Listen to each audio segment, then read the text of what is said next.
Bienvenue dans le royaume intérieur. Je suis Julie Deka. C'est toujours un délice de me retourner vers vous et je me retourne vers vous pour qu'on commence le 7e chapitre. Et comme je dis, nous sommes en train de lire notre livre « Ta foi et ta fortune » par Neville Goddard. Et le chapitre que nous allons lire, c'est le chapitre 7 qui est intitulé « Que ta volonté soit faite ». Voilà, donc merci déjà pour les likes, merci pour les nouveaux abonnés. Le groupe est en train de grandir et ça croît tous les jours. Merci pour la confiance que vous me faites. Merci pour les dons et merci pour les commentaires. Peu importe la qualité des commentaires, merci. Et voilà, donc, oui. Comme je dis, c'est toujours un délice de m'asseoir et de parler, de partager ces vérités intrinsèques qui nous propulsent à une autre dimension de toutes les façons. Et si tu me regardes pour la première fois et que tu n'es pas encore abonné, fais-le dès maintenant et le faisant, n'oublie pas d'activer la cloche de notification afin d'être avisé automatiquement lors des prochaines publications. Voilà. Alors, je vais juste commencer, et bon, ça fait longtemps la dernière publication, mais ça parlait déjà que nous devons faire confiance à Dieu et à tout moment, on ne doit jamais faire confiance en qui que ce soit. Nous demandons, nous sommes sûrs, nous proclamons ce que nous voulons et nous croyons que c'est fait. Peu importe ce qui se passe, nous savons que c'est fait. Et ça, il y avait cet exemple que imagine-toi que tu arrives dans une salle de cinéma à la fin et tu vois la fin du film. Maintenant, puisque tu n'as pas vu le début, tu es intéressé par le début du film. La prochaine fois, tu vas au cinéma et tu regardes, tu vas voir malgré les misères que l'acteur va traverser, malgré tout ce qu'il a traversé, ayant vu la fin, tu sais qu'il n'est pas mort, il est vivant.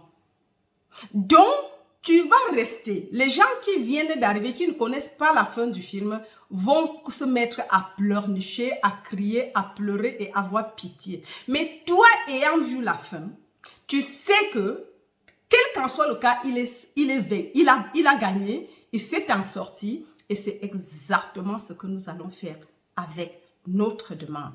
Quand nous avons une demande que nous passons, nous devons nous assurer, quand nous vivons à la fin de la scène, peu importe les ouragans qui vont passer, tu sais que la victoire est pour toi, dans le nom de Jésus. Bon, on dit souvent « je suis ». Voilà, donc c'est la Bible en fait, c'est ce qui est écrit dans la Bible. Ça, c'est ce qui est cité, mais nous savons ce que cela veut dire. Donc, ça c'est important, ça c'est l'une des mots-clés de la dernière séance. Et là, nous avons aussi vu des méthodes pour la manifestation. Je me souviens quand. Je me souviens quand est une méthode qui peut être utilisée de deux façons, pour détruire ou bien pour construire. Si tu dis, je me souviens quand ici n'était que des ruines, ça veut dire que ce n'est plus la ruine. Mais si tu dis, je me souviens quand c'était beau, ça veut dire que ce n'est plus. Donc, faisons attention quand on l'utilise. Comment nous l'utilisons et dans quel sens? C'est important. Donc, on avait vu quelques méthodes. Et ça, c'est important. Donc, pour la manifestation, les différentes méthodes que Neville avait enseignées et enseigne aujourd'hui qui nous permettraient d'avancer dans notre vie. Voilà. Donc, aujourd'hui, je vais juste lire et on va voir ce que l'Esprit de Dieu va nous enseigner. Mais lui seul, il est celui qui explique, car il n'y a que lui. Je suis lui. Car en dehors de moi, il n'y a point d'autre. Je suis. Il n'y a pas mon je suis séparé de ton je suis. Il n'y a qu'un seul je suis et c'est assez important. Alors, je lis. Que ce ne soit pas ma volonté, mais la tienne qui soit faite. Luc 22, 42. Mon Père, si cette coupe ne passe pas loin de moi, que je ne la boive pas, mais en toute chose, que ta volonté soit faite. Matthieu 26, 42. Cependant, ce n'est pas ce que je veux, mais ce que tu veux. Marc 14, 36. Tous les trois veulent dire la même chose. On a vu dans Luc, on a vu Matthieu et on voit Marc. Et nous savons que ceci se passe quand Jésus est éprouvé par la crucifixion. Ça, c'est ce que la Bible dit. Mais nous savons l'histoire de la crucifixion. Ce n'est pas sur un bois que quelqu'un est crucifié. Et ce n'est pas l'histoire de quelqu'un d'autre. Mais c'est ton histoire, c'est mon histoire, car la Bible, c'est ta biographie. Seulement que lorsque nous avons pris les histoires phalliques pour la vérité, on est enclin à prendre les personnifications pour des personnes. Et c'est ça le problème. Pourquoi il y a eu stagnation à un moment donné dans la religion dite chrétienne et qu'il y a trop de mélange. Mais lorsque nous voyons l'interprétation psychologique de la Bible, nous comprenons que c'est toute une autre chose et surtout avec Neville qui a manifesté les Écritures. C'est autre chose. C'est-à-dire que les trois événements de la promesse, la crucifixion, parce que en chaque homme, le Christ est crucifié. Et il doit ressusciter, naître d'en haut. Et quand il naît d'en haut, il prend un autre corps pour revivre, comme Neville. Ce n'est pas le même corps, ce n'est pas la tombe. La tombe disparaît, tu reçois un nouveau corps là, au moment où tu te réveilles, puisque on ne parle pas d'un phénomène physique, c'est un phénomène spirituel. Quand l'enfant sort, le tombeau disparaît parce qu'il n'est plus utile. Tu reprends, mais le matin, comme disait Paul, tu reçois instantanément un autre corps. Quand tu te réveilles le matin, bien sûr, les gens qui te regardent voient la même personne. Mais toi seul, tu sais ce qui s'est passé. Et après quelques jours, il y a David qui va se présenter pour t'appeler père. Ça veut dire qu'il te révèle la paternité. Parce que quand le Christ se réveille, c'est Dieu. Il n'y a que le Christ. Et c'est Dieu lui-même, en tant que toi. Donc, il y a une certaine, parce que, et ce n'est plus, même si c'est le corps que tu as, ce n'est pas le corps même. En fait, je crois que l'illusion de penser que le corps est la chair et le sang. On a dit que la chair et le sang n'hériteront pas du royaume. Donc, déjà, si Dieu est la substance de tout ce qui est, ça veut dire que toute chose est esprit, en fait. L'esprit est l'unique substance. Quand il se réveille, lorsque David t'appelle père, il veut dire que, en fait, tu es le Dieu et David est ton fils. Et c'est l'unique fils qui existe. Et plus tard, il y aura cette attention dans les cieux. Et à la fin, l'arrivée de l'esprit sur toi sous forme physique d'une colombe qui t'étouffe d'amour. Mais tout ça, c'est des expériences spirituelles. C'est ce qui s'est passé avec Jésus-Christ. Et c'est tellement emballé dans des choses que c'est maintenant, lorsque tu comprends l'interprétation psychologique de la Bible, que tu comprends que avant, on a dit la personne, Jean a dit, la personne sur qui la colombe va descendre, l'esprit va descendre sous forme de la colombe, c'est lui que j'ai choisi. Et c'est tellement emballé que tu ne vas pas comprendre, on ne comprend pas. Mais c'est avec Neville que nous comprenons en fait que c'est des étapes pour la mission et c'est après ça qu'il a commencé son ministère. Après, on va dire qu'il était dans le désert, après tout ce que ça veut dire. Donc, nous voyons que c'est quand, au moment où il prie à la montagne de Gethsémane et il demandait à Dieu s'il peut l'épargner de la coupe qu'il doit porter. Mais est-ce que c'était une montagne physique ou bien c'était avant le début du commencement qu'il pénètre le crâne humain, qu'il entreprend sa mission de pénétrer l'humanité pour souffrir en tant que l'humanité, en tant que l'homme, pour souffrir. Et là où il vit toutes les misères, pourtant il est Dieu, pourtant il est celui-là qui est tout, le Créateur. Est-ce que c'est à ce moment? Donc, et il dit à Dieu que ta volonté soit faite. Tu peux m'épargner de la coupe. Je ne suis pas obligée de passer par là.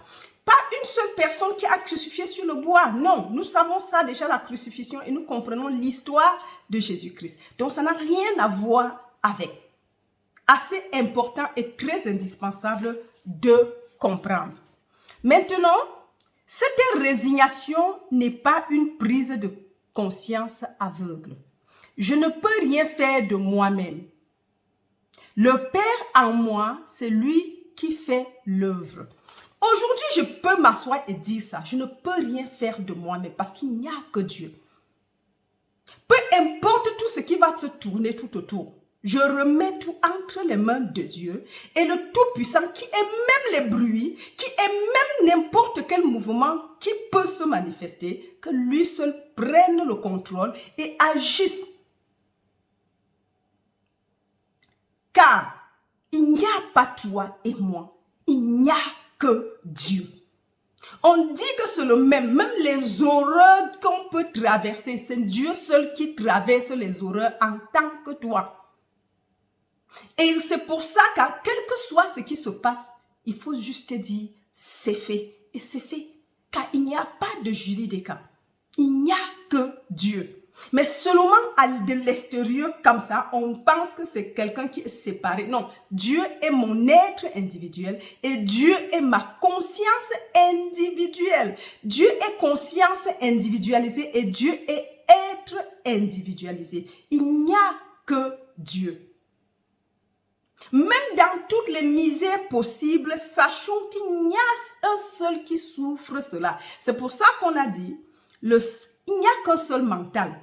Mais arrangé autrement, c'est le pauvre, c'est le mendiant, c'est le riche. C'est le voleur. C'est le même mental, mais arrangé de différentes façons. Ça veut dire qu'il n'y a qu'un seul mental. Il n'y a pas deux. Parce que nous devons comprendre cela. Parce que si tu te vois déjà, toi et Dieu, c'est un problème. Il n'y a que Dieu. Je suis lui. Il est le mental de l'oiseau. Tu es l'oiseau, le chant d'oiseau et la racine, le fruit, l'arbre, la fleur. Il n'y a qu'une seule chose, mais qui se manifeste en des degrés différents pour représenter ce que tu veux. Si le corps était différent de la nourriture, mais le corps ne pourrait jamais digérer la nourriture. Si tu manges, il y aura l'indigestion. Mais puisque c'est la même substance, mais c'est seulement manifesté autrement. On pense qu'il y a moi et il y a la nourriture séparée. Non, il y a la même conscience qui se présente en tant que le plat qui est devant toi. Amen. Alors, je ne peux rien faire de moi-même. Ça doit être ce que chacun devrait reconnaître. Arriver à un point où il doit dire, je ne peux rien faire de moi-même. C'est assez important.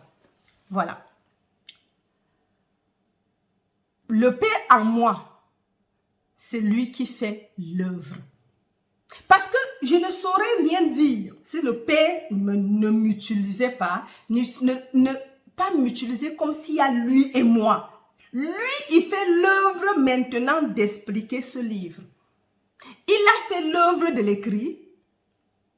Aujourd'hui, il refait une autre œuvre pour donner l'explication pour les francophones. Ou bien pour la francophonie. Voilà. Je ne peux rien faire de moi-même. Comme j'entends, je juge et mon jugement est juste parce que je ne cherche pas ma propre volonté, mais la volonté du Père qui m'a envoyé. Jean 5, 30.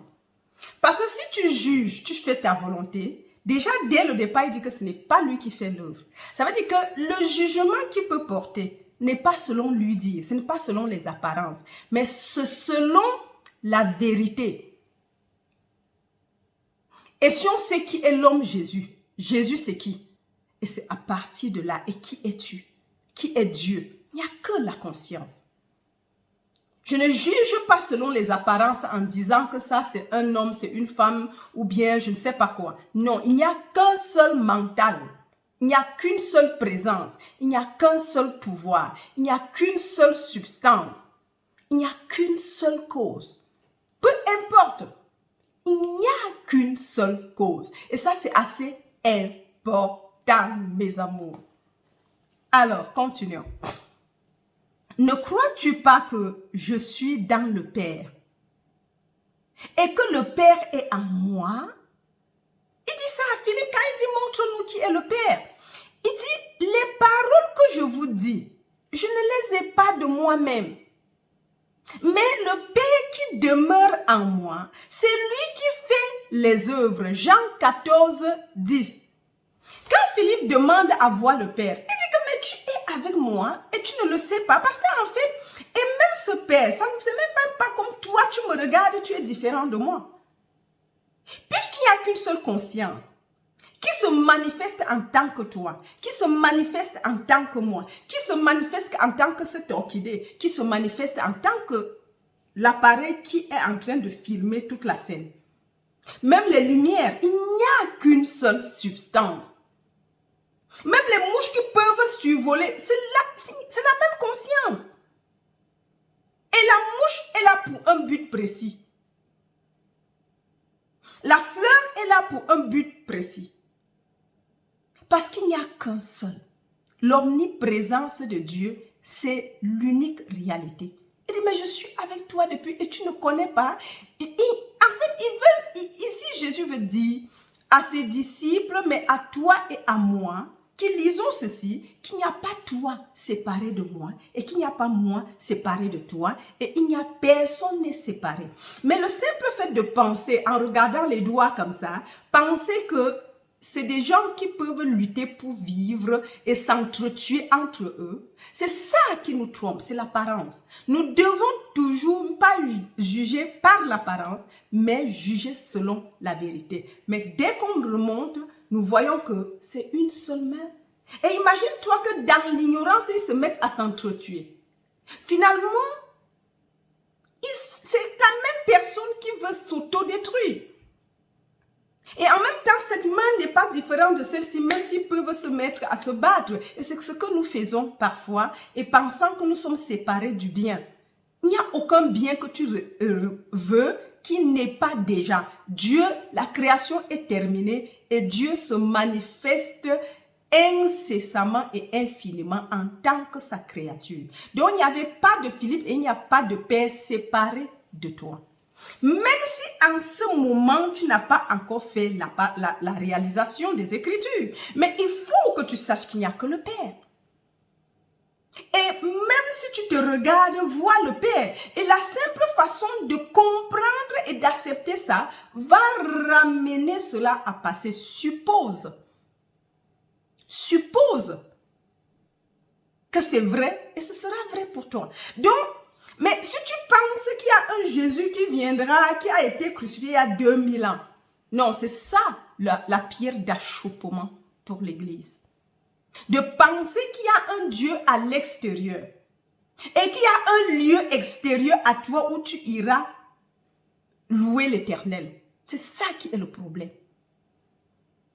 Il y a le temps, les moments sont arrivés où on ne doit plus aller à Jérusalem ni au mont Sinaï pour louer, adorer l'Éternel. Mais sinon, les vrais adorateurs, c'est ceux qui adorent en esprit et en vérité. Et le premier message de repentance, repentez-vous car le royaume de Dieu est en toi. Ce n'est pas dans une église, ce n'est pas dans une maison, ce n'est pas dans un lieu. Si oui, le lieu c'est à l'intérieur de toi, c'est ta conscience. Ça, nous devons arriver au point où nous devons comprendre cela, mes amours. Parce que si tu penses que tu as un manque, la pensée qu'il y a un manque crée le manque. C'est ça. C'est la pensée du manque qui crée le manque. Important. Voilà. Lorsque l'homme veut, il tente de faire apparaître dans le temps et l'espace quelque chose qui n'existe pas encore. Lorsque l'homme veut, il tente de faire apparaître quelque chose dans le temps et l'espace. Quelque chose qui n'existe pas encore. On pense que ça n'existe pas encore. Mais tout est créé. Mais déjà vivre à la fin te permet, parce que vous voyez que même peu importe les chapitres, mais nous avons une seule chose, que la volonté de Dieu. Si c'est sa volonté qui doit être faite, c'est parce qu'il n'y a que Dieu. Parce que si tu penses que c'était ta volonté, mais le simple fait d'y penser, d'imaginer, crée ta réalité. Mais nous devons aussi comprendre que nous ne sommes pas différents de la chose qui est créée. Nous ne sommes pas séparés non plus. C'est un seul qui existe. Un. Mais parfois, penser en termes de manque, donc normalement nous devons seulement, notre vie devait être juste désir accompli. Merci Seigneur, que ta volonté soit faite.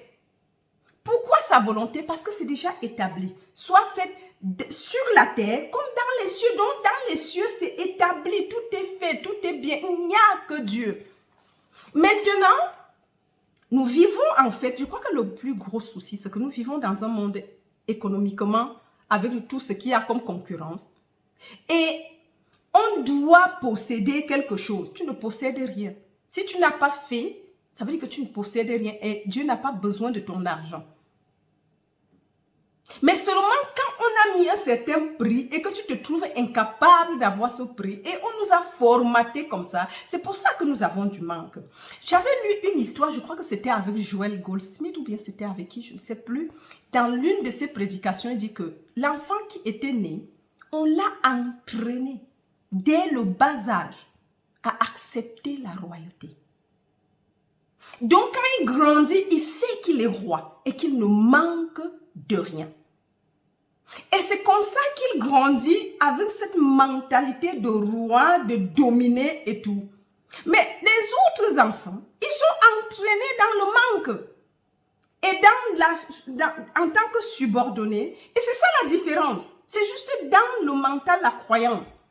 Ce n'est pas que l'un dépasse l'autre. Non, il a été formaté à penser. Et même Neville dit que chez eux, quand les enfants commettaient des choses, leur maman va leur dire que mais est-ce que vous savez que vous êtes un godard? Elle dit que mais la maman a rendu leur nom important. Et parce qu'elle a rendu ce nom important, il est devenu important. Les godards. Je dis mais comment tu peux te comporter comme ça? Est-ce que tu sais que tu es un godard? Donc nous voyons que c'est des choses que nous devons savoir. Nous devons changer notre façon de nous voir et de voir même nos enfants, de les éduquer et de regarder tout autour de nous. Il n'y a pas l'autre, il n'y a même pas de pauvre en tant que tel. Il n'est pas parce qu'il y a la conscience et toute chose. Donc c'est juste la façon, le formatage qui différencie l'histoire de vie que nous avons à l'extérieur. Et ce n'est pas parce que quelqu'un est dans un château qu'il est mieux. Hein.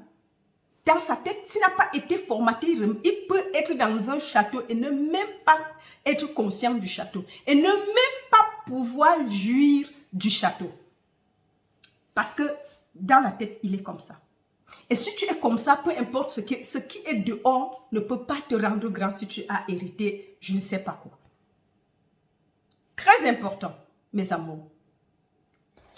Alors, donc, je continue. Alors, lorsque l'homme veut, il tente de faire apparaître dans le temps et l'espace quelque chose qui n'existe pas encore. Trop souvent, nous ne sommes pas conscients de ce que nous faisons réellement.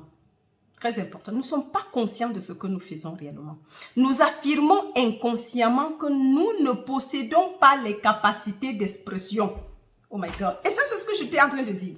Parce que si tu ne te sens pas capable, tu ne l'auras jamais. Je me souviens quand j'étais pauvre. Je me souviens quand je n'étais pas connue. Je me souviens quand je me sentais, je ne sais pas.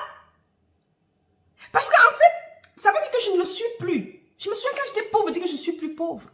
Parce que les choses se passent inconsciemment. Quand je dis la royauté, un enfant, on l'entraîne à être roi et il grandit et on le respecte. Les gens se courbent devant lui, mais il grandit avec. Par contre, quand l'autre, on est en train de le chiffonner de l'autre côté, tu n'es rien. Bien sûr qu'il se sente qu'il n'est rien et c'est comme ça qu'il est aussi après. Et ayant accepté dans le bas âge, ce n'est pas facile de changer cela. Moi, jusqu'à aujourd'hui, il a fallu que j'essaye de formater, reformater des choses comme je crois que c'était il y a 3 épisodes de cela, les choses, l'hypnose et les programmations inconscientes de notre subconscient qu'on n'a pas annulées. Joël parlait des paroles de vérité pour écraser toutes les choses qu'on nous a rééduquer, que ce soit par l'éducation, que ce soit par l'hypnose, que ce soit par des publicités, par la publicité subliminale, que ce soit par n'importe quoi, on t'invoque, par les invocations, les incantations, les envoûtements, tout ce que ça peut comporter. Or, quand tu n'as pas écrasé, ces choses sont là. Et quand tu es humain, bien sûr, tout cela est dans Galates 5, du verset 19 à peut-être 15, à 14, si je ne me trompe pas. Non, de verset 14, pardon, à 19. Je vais... attendez. Pour que je ne dise pas de bêtises, je cherche rapidement, je vous dis, parce que cela est important pour avancer. Galates 4, je suis presque là-bas. Voilà. Le Christ ou la loi. Voilà, la chair ou l'esprit. Vous voyez qu'il y a l'œuvre de la chair et les œuvres de l'esprit. Les œuvres de l'esprit sont juste à partir du verset 24. Or, ceux qui appartiennent à Jésus-Christ ont cloué à la croix leur vieille nature avec ses passions et ses désirs. Celui qui a pris Jésus-Christ pour mettre est mort avec lui à ses projets et à ses plans personnels. Ah non, c'est le verset 22. Pardon, je suis allée très loin. C'est juste le verset 22. Verset 22 et 23. C'est ça qui parle de l'œuvre de l'esprit. Maintenant, de 19 à 21, ça nous parle de l'œuvre de la chair. Et on a été programmé là-dedans en tant que des humains, en tant qu'un être humain, séparé de Dieu, surtout dans l'Église. Séparé de Dieu, éloigné de Dieu, qu'on doit mendier et faire des prières pour pouvoir soit plaire à Dieu ou pas. Pourtant, le salut, c'est par la grâce. Ça, c'est ce que Paul nous a dit dans l'épître aux Romains et il enseignait aux Romains, aux Juifs. Donc, pour mieux comprendre la grâce, allez lire le chapitre, l'épître aux Romains et vous allez voir tout ce que Paul parle là-dedans. Mais si on veut regarder, nous allons voir, ce sont l'œuvre de la chair, l'homme naturel. Ce sont d'abord les pensées impures, la sensualité, l'immoralité. Lisez tout cela. Bon, mais dans la version transcription dynamique du Nouveau Testament, c'est expliqué autrement. Donc, c'est vraiment détaillé. Il y a l'adultère, la débauche, en fait, vient la croyance au faux Dieu, les superstitions, l'occultisme, la sorcellerie, la magie. Ensuite vient les inimitiés, les discordes et les querelles, la jalousie. Nous allons voir l'esprit de parti, les sentiments. Vous voyez que c'est tout un tas, les détails, le comportement. Mais quand on dit l'œuvre de l'esprit, c'est l'amour, c'est le pardon, c'est l'unité. Donc nous devons comprendre, donc, tout cela, on est formaté dans la première partie, l'homme naturel. Mais quand on commence à comprendre qu'en fait, il n'y a pas d'homme naturel, c'est juste ce qu'on a pensé qu'on était. Mais nous savons, c'est pour ça que Paul, à un moment donné, il dit, je ne juge, je ne reconsidère plus une personne selon la chair et le sang, mais plutôt le Christ et le Christ seul crucifié. Pourquoi il disait ça? Ça veut dire qu'il traverse toutes les autres étapes parce qu'il a compris cela, comme Neville. Et maintenant, quand Neville nous parle la promesse, on comprend donc pourquoi Paul disait ça. Il dit qu'il ne voit que le Christ et le Christ seul crucifié. Et dans la même épître, je crois aussi déjà dans l'acte des apôtres, il dit, nous avons le mouvement et l'être, la vie, le mouvement et l'être en Christ, en Dieu. Ça veut dire qu'en fait, tu n'es même pas hors. Donc, Dieu ne pourrait pas être séparé de ça. Et la compréhension de ces choses nous donne d'être posés. Peu importe l'apparence de la chose, tu sais qu'il n'y a que Dieu. C'est important, mes amours, parce que c'est ça qui nous propulse à un autre degré. Alors, donc, je reprends encore ici. Il dit, trop souvent, nous ne sommes pas conscients de ce que nous faisons réellement. C'est vrai. Parce que si on est conscient, on ne va pas le faire, mais on a été formaté. Et ces programmes, c'est des programmes, méta-programmes qui nous font fonctionner.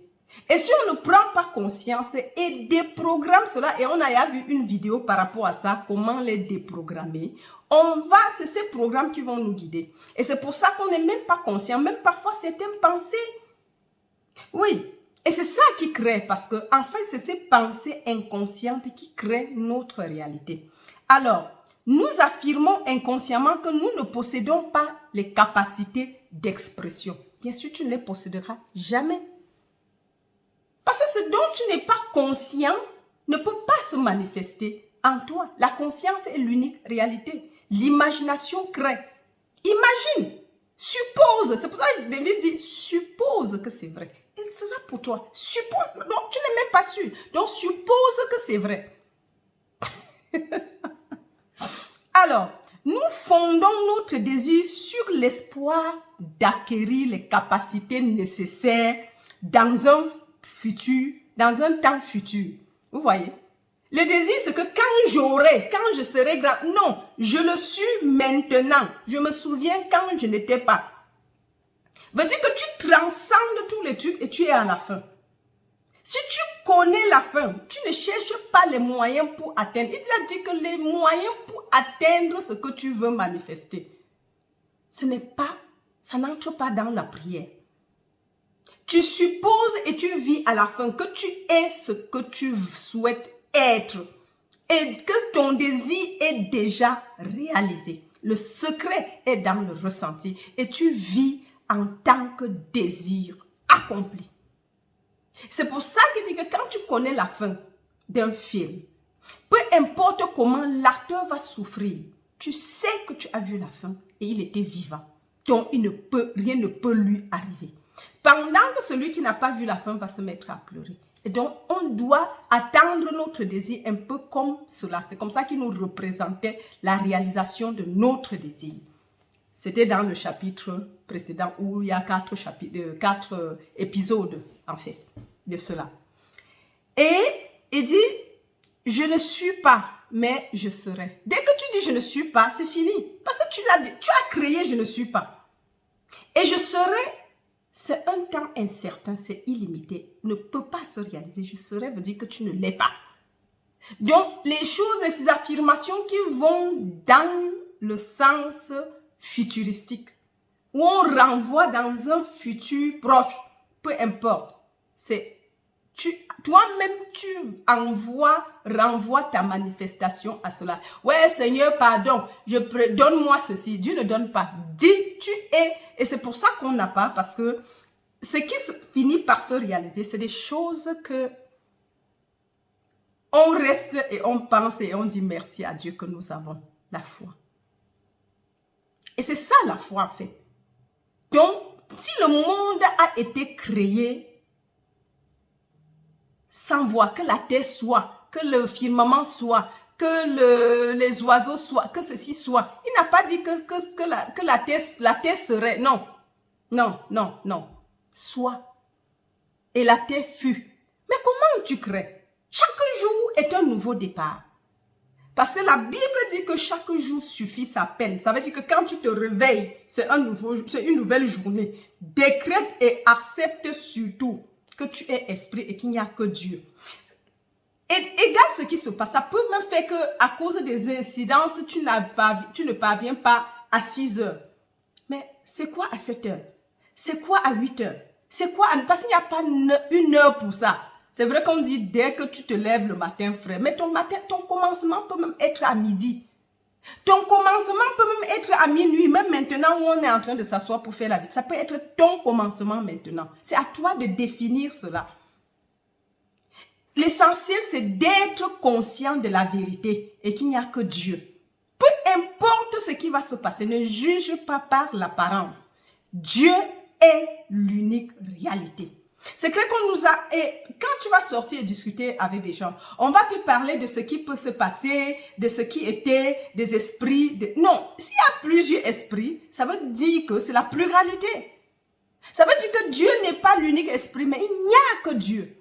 Ça, c'est important parce que parfois, nous écoutons 1001 conversations, 1001 choses. Mais que cela ne nous détrompe pas. Dieu est l'unique réalité. Même si c'est le feu, Même si c'est l'ouragan qui passe, sache que ce n'est que Dieu. Dieu est l'unique réalité. Et ce qui n'est pas de Dieu n'a pas de pouvoir. Dieu est l'unique réalité. Je suis lui. Proclame la vérité. Laisse ce qui est certain, la nature de Dieu. La nature de l'erreur, c'est qu'il n'y a pas de loi pour soutenir l'erreur. Et l'erreur, s'il n'a pas de loi, ne devrait même pas subsister. Et si tu reconnais comme âme of flesh, bras de chair, ça ne va pas subsister, ça disparaît tout de suite. Parce qu'il n'y a rien pour soutenir le bras de chair. Si Dieu est l'unique réalité, le bras de chair n'existe pas. C'est des illusions que nous nous sommes battus. C'est comme les œuvres de la chair. Les sorcelleries, les envoûtements, les divisions, les haines, tout ce qui va avec.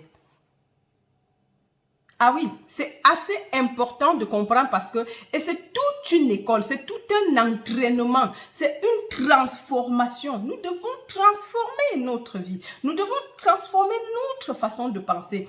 C'est vrai que ce n'est pas d'un clic, si c'était d'un clic, oh my God, la spiritualité devait être facile. Mais c'est des choses que nous devons en être conscients. C'est-à-dire, c'est un entraînement, peu importe comment ça se passe. C'est un entraînement et nous devons arriver à cela. Comprendre qu'il n'y a que Dieu. Peu importe ce qui se passe, revenons à dire que Dieu est l'unique loi à l'œuvre. Et toute autre chose n'est pas, ce qui n'est pas de lui, n'a pas de pouvoir, est bras de chair. Par conséquent, aucune loi pour la soutenir, car Dieu est l'unique loi à l'œuvre. Et s'il est l'unique loi, ça veut dire qu'il n'y a pas une autre loi pour la contrecarrer. Et toute autre chose qui est contre l'apparence et l'erreur n'a aucune loi pour soutenir. Et ça, c'est la première méthode de guérison. Si Dieu est l'unique, et Dieu est ta conscience individuelle, et Dieu est ton être individuel. Et Dieu est l'unique vie. Et cette vie est éternelle, infinie, abondante et immortelle. Mais dites-moi donc ce qui va prendre la vie qui est Dieu, si Dieu est ta vie, et si Dieu est ton être individuel, et si Dieu est ta conscience individualisée. Y aurait-il quelque chose ailleurs en pas Dieu? Dieu est l'unique loi. Et c'est cette loi qui te maintient, qui est cette vie, qui est la tienne, que tu penses que c'est la tienne, mais il y a une seule, qui est la tienne, qui est la mienne, qui est celle de la plante, celle de tout ce qui... S'il n'y a pas de vie, il n'y aura pas de vie. Dieu est l'unique vie. Ok, je m'arrête là-bas. Parce que c'est important de savoir, de se rappeler et de se remémorer, regurgiter ces choses fréquemment. Ça nous éloigne de beaucoup de peurs. Ça nous éloigne de beaucoup de choses. Ça nous épargne des heures de combat. Bras de chair. Dès que quelque chose te dit, regarde ta liste de tout ce qui est l'œuvre de l'esprit, de l'homme naturel ou de l'esprit charnel. Mais le mental charnel, en fait, il y a le mental charnel et l'esprit. Mais les œuvres de l'esprit, c'est l'amour. Dieu est amour. Et en lui, il n'y a même pas d'ombre de variation. Donc, ça veut dire que s'il est le même hier, aujourd'hui et éternellement, il n'y a que toi pour te limiter quand tu dis « je serai ». Je serai veut dire que tu ne l'es pas maintenant et je serai là, ça ne viendra jamais. Donc, tu es en train d'éloigner ton désir. Quand j'aurai peut-être 20 ans, je serai ceci. Mais qui a dit que c'est lié à l'âge? Vous voyez que c'est nous-mêmes qui retardons notre manifestation et on pense que c'est quelque chose d'autre. Oui. Je ne suis pas, mais je serai. C'est ça. En fait, quand tu dis je serai, veut dire tu ne l'es pas maintenant. Mais je me souviens quand je n'étais pas telle chose. Tu le dis maintenant, ça veut dire que tu ne peux plus être célibataire si tu te souviens quand tu étais célibataire. Et maintenant que tu es marié, comment tu vis ta vie de mariage? Comment tu vis cette vie-là? Comment tu te représentes cela? Commence à voir ce que tu faisais quand tu étais célibataire. Maintenant que tu es seul, c'est l'entreprise commune, tu es avec quelqu'un. Tu te représentes, tu essayes d'imaginer.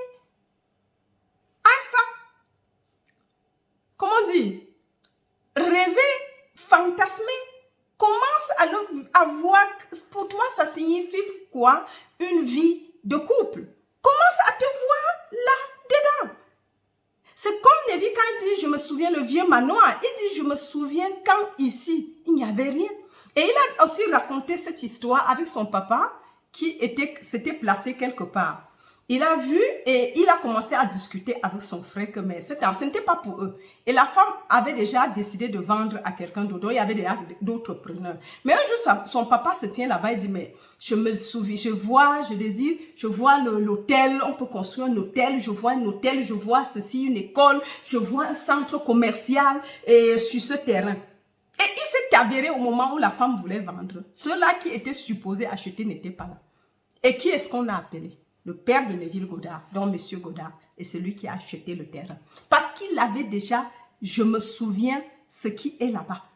Il avait déjà mis des choses là-bas dans son imagination et c'est ce qui s'est passé. Ils sont partis de nul, de zéro, à ils étaient des plus riches de l'île juste par leur imagination. Et c'est pour ça que Neville dit que si ça peut marcher pour eux, c'est pour moi. Quelqu'un va dire que mais pourquoi tu dois dire tout cela? Nous savons que ce que nous sommes aujourd'hui, c'est parce que nous imaginons et nous pensons cela et c'est pour ça que nous sommes limités. Si nous commençons à étendre notre imagination, nous avons les désirs, mais les désirs ne sont pas accomplis parce que nous lions ces désirs avec notre possession. Nous cherchons comment posséder, comment atteindre notre désir alors qu'il faut vivre à la fin du désir accompli. Et ça, c'est le plus difficile. Et comme je dis, c'est dû au formatage externe. Ouais. Alors, je crois qu'on peut déjà s'arrêter ici. L'homme ne se rend pas compte, c'est le dernier paragraphe, l'homme ne se rend pas compte que la conscience est le père qui fait le travail. Il tente donc d'exprimer ce qu'il n'a pas conscience d'être. La conscience est le père qui fait le travail. C'est mon père qui fait le travail, qui fait les œuvres. Et qui est le père? Il n'y a qu'un seul père, la conscience. Il n'y a rien, même un enfant, c'est la conscience qui est l'unique réalité, l'unique substance, l'unique cause. Et tu ne peux pas manifester ce dont tu n'es pas conscient d'être. Ah oui, il n'y a que la conscience. C'est le Père qui fait les œuvres. Et pourquoi tu veux prendre l'œuvre du Père? Et vous voyez que ça, c'est la réponse de ce qu'on a vu en haut. Pas ma volonté, mais la tienne doit être faite. Et la volonté du Père est toujours établie. La seule chose que tu as à faire, c'est de vivre à la fin de ton désir. De savoir que le Père est la conscience qui fait toutes les œuvres. Et il n'a pas besoin de toi. De comment? Ne gère jamais le comment. Ton but, c'est de dire que la lumière soit, que la paix soit, que le mariage, je ne sais pas, tout ce que tu veux, la maison soit, que le château soit. Et parfois, on se limite dans la conception. Dieu sait comment agencer. Je dis le paquet, la trame, le paquet, quand on envoie un message, c'est divisé en plusieurs trames. L'adresse du receveur et l'adresse de l'envoyeur. Mais quel chemin ça prend n'est pas ton problème. Quand tu as envoyé ton message, un email, c'est ce qui se passe. Et le système s'arrange à ce que ça arrive à bon port. Quand tu envoies ton email, tu cliques, pardon, tu ne doutes même pas que ça ne doit pas arriver. Tu sais que c'est sûr. Mais pourquoi nous ne pouvons pas faire la même chose avec nos désirs? Ce système d'email ou bien de n'importe quoi, c'est copier, calquer sur la vérité de qui nous sommes. Le Père est l'unique conscient et il sait exactement comment faire pour que tu entres en possession de ton bien. Donc ne te préoccupe plus, ne nous préoccupons plus du comment avoir le désir. Préoccupons-nous du désir accompli. Mais comment ça vient? Ça ne devrait... Et c'est ça qui nous perd le temps.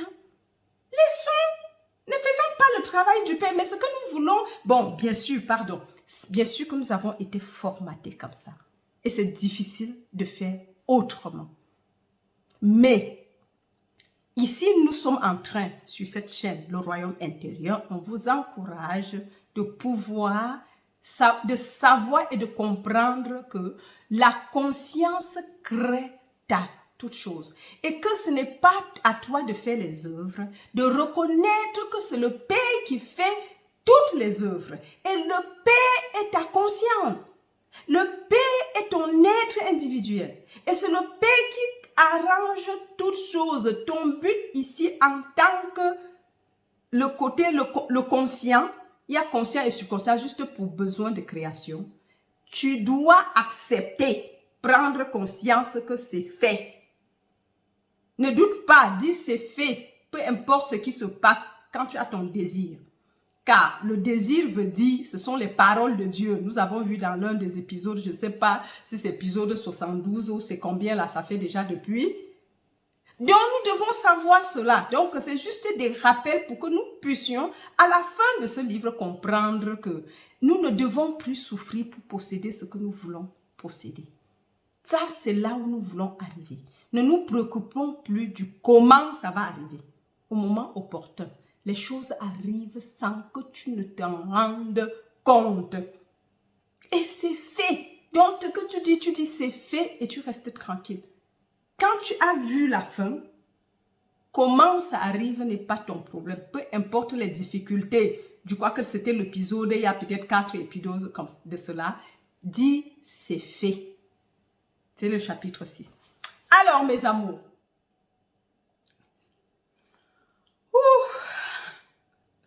je dis toujours, je suis celle qui est la plus bénie de tout le monde.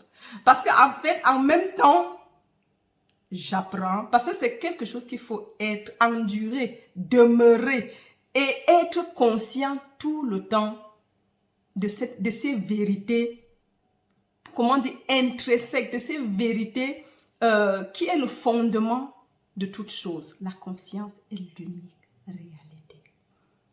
En dehors de moi, il n'y a point d'autre.